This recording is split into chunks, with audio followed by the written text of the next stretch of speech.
Okay, hello, good morning. Today we'll be presenting our group project for CSC186 called the College Complaint System.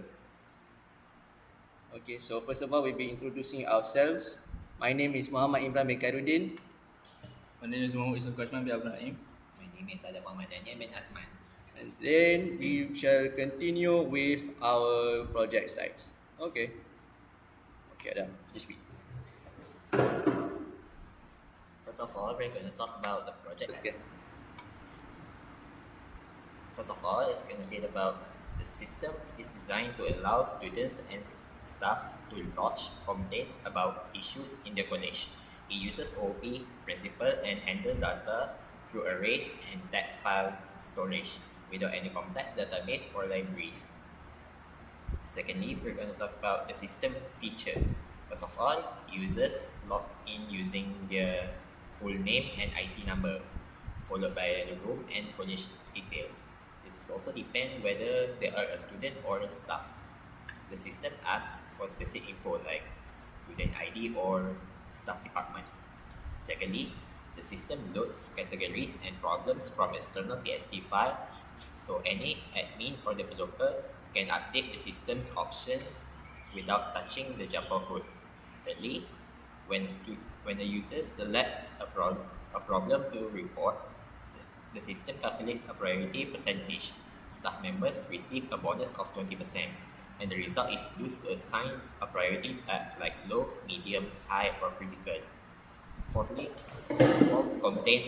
all all complaint details are saved in complaint text file in a single line format. This makes it easier to not only store but also retrieve for complaint review. Finally, users are given the option to view their past complaints, which are filtered from the file based on their name. Your turn.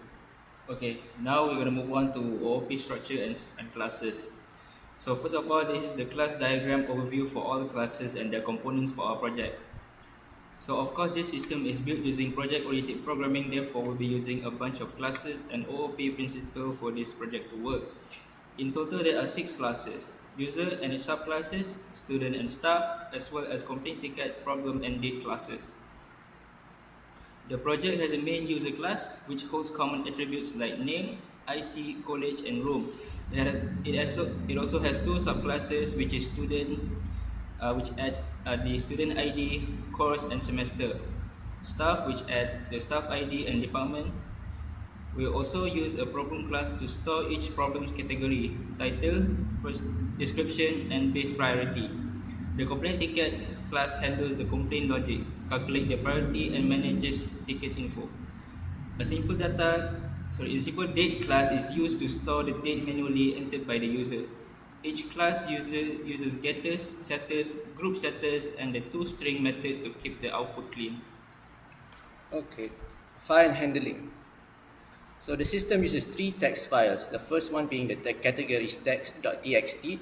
The first being the categories.txt, which stores complaint categories 1 per line. Second is the problems.txt, which stores the problems using 4 values, which are the category, title, description, and priority. For example, Wi-Fi, no connection, Wi-Fi not detected, and the priority being 100. Next. Finally, the third one would be the complaints.txt, which saves large complaints using all the necessary attributes that needs to be shown inside a complaint ticket. Next, the project flow. So for this, we'll be discussing the input and output from the system for our project as well as the basic flowchart. So firstly, the user logs in and their details are stored using the appropriate class. And then secondly, the system then displays the categories read from the categories.txt. After selecting a category, the user is shown all related problems from problems.txt. Once a problem is selected, a complaint ticket object is created. It calculates the priority, assigns a tag, and estimates how long it will take to resolve. The complaint is then saved to the complaints.txt file.